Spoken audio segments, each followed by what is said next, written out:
Hello. Thank you for tuning in to Tuesdays with Taylor. Today's guest is a member of the law enforcement community who is courageous enough to sit with us and share his thoughts about the climate here in America between law enforcement and people of color. Okay, KJ, let's start by you telling us a little bit about yourself. Well, I grew up in Far Rockaway, New York, single parent home. Some of my hobbies was slap boxing,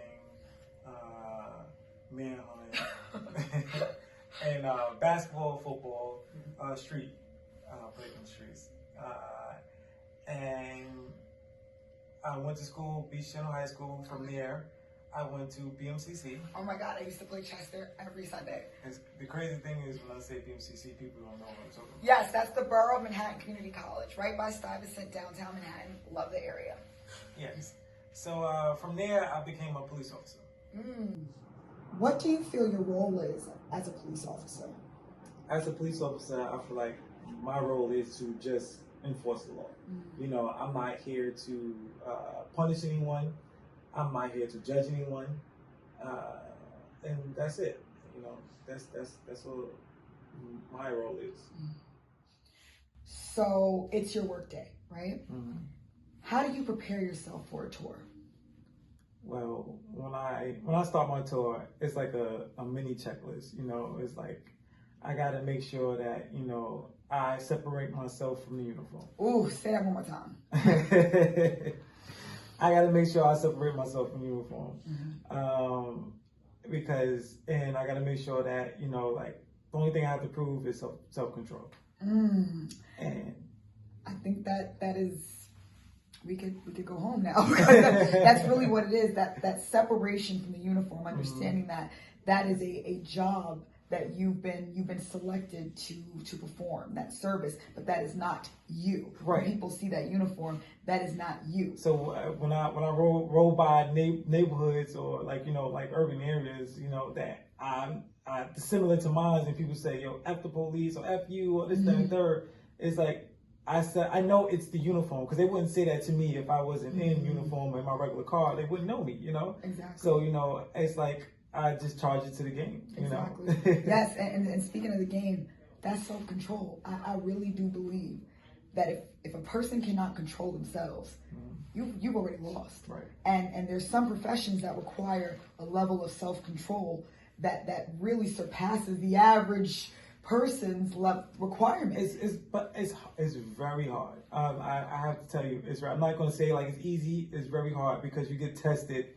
every day. And it's sad because it's like even though I'm a police officer, I'm here to help. And you're a human being, right?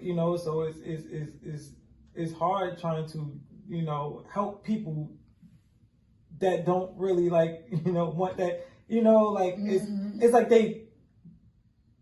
It's hard to explain because it's like they don't want your help, but they want your help at the same time. They need your help. Because it's like you'll be on the block and they'll be like, "Yo, why you patrolling this block, or get off the block or whatever? You get out of here, you're harassing us." And then say you on another call and something happened on that very same block they try to kick you over. Then they'll be like, "Yo, where was you when Ray got shot or such and such?" You do your job, right? Like you ain't doing nothing. You be like. No. But you just didn't want me there. Now. Yeah, because a lot of people, you're not going to understand that your presence is deterrent. Yeah. It's deterrent. It's like, I'm not here to harass you. My presence here is helping you. Yes. Because if I wasn't here, this person probably would shoot. It's a lot that goes on. Yeah, it does. But I think that self-control and the separating yourself from your uniform, those are two things I would never even think about really, as a law enforcement professional. What are your thoughts about the protests in response to police brutality? I respect it, honestly. I would, like I said before, I grew up in, the urban neighborhoods and stuff like that, so I witnessed it myself as well. So, witness and experience it. Yes, I witnessed and experienced it. Yes. So I respect it, and it doesn't stop there. It goes to police officers who are like me, to step up and say, Exactly. hold on, this isn't right, or you're doing too much, and stepping up to be available to answer questions, right? And really help us understand your perspective as a law enforcement professional. Yes. So, yeah, I like the word that you said about respecting the protest, because it is, it is our right to be able to peacefully protest. And I know we were speaking a little bit earlier, and you mentioned something really important, which is exactly what I said. We see so much negativity surrounding law enforcement. And I personally have constituents who call. I've had amazing experience with law enforcement, especially, in our community. And we don't hear and see those experiences. You know what? I often refer it to, like, when people go out to eat in a restaurant, stuff like that. If they get a bad food or something like that, they're quick to be like, this food is horrible. Where's the manager? I got this, I got that. But, a lot of people eat good food, and you will never hear a good, compliment about it. Just like good police work, you don't hear about it. People are quick to record stuff, and you see them getting ready, and then once they realize it's not going the way they thought it was going to go, they put the camera away, but they don't record the good interaction that you had with them. How do we share good interactions in the community? Like, is there the same way you share bad interactions? You know what? That's a very good point. Very good point, guys. So, here's the question I think we all want to know. If you were to pull me over and there was a reason for you to arrest me, how should I respond? Please just follow directions. Like, nothing more. If I'm asking you a question, answer the question I'm asking you. Okay. If I'm going to, if it's a case where I have to make an arrest, if I say, sir, I have to arrest you, or sir, you have to be, I need you to just comply, even though because. But I've never been arrested before. So you want me to comply with someone putting handcuffs? Understandable. It's like, especially if you were someone that haven't been arrested before. There's people that have been arrested numerous times.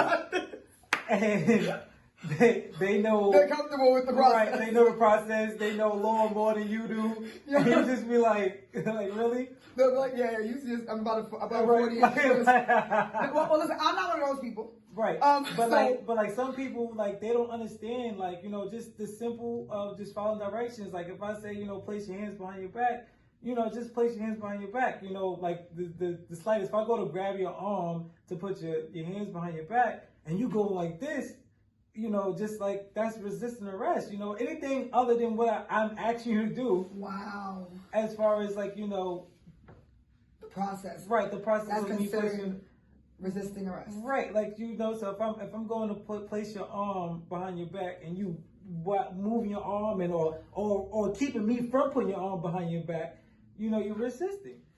I had no idea that me pulling my arm back from being placed in metal handcuffs was resisting arrest. Right. I thought resisting arrest was like, you have to flee on foot or hit. No, it's just like something as simple as just not following directions.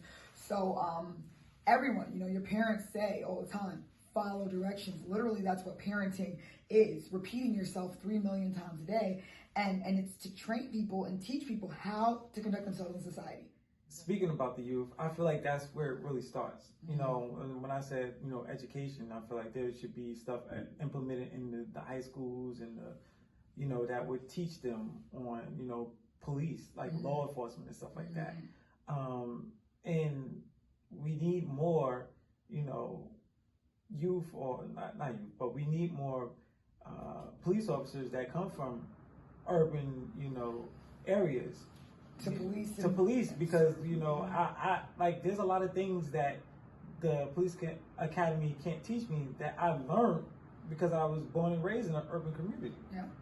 So it's really important that we have people that relate, because they understand the difference between someone who's a real threat and someone who's just venting, or So important to say that. knowing the communities, and for those who are able to serve as law enforcement professionals in communities that are not similar to their communities, it's the learning, it's the waiting, the understanding, and that's what I've had to do in every organization I go to. There's a level of understanding, but I think that what you said is very, very important. We know our communities, like, we know who's here, and if I'm driving down this street, this is the situation. And I think that the unknown is where a lot of issues can happen. So, I know that you are very busy. I know we have a lot of protests going on, so I really don't want to take up too much more of your time. But I want to thank you for understanding how important it is to just have this organic exchange so that we can share this with our community and understand that we do have really great law enforcement, and there are things that we all can do together to improve those relationships. So thank you so much for being here with us today.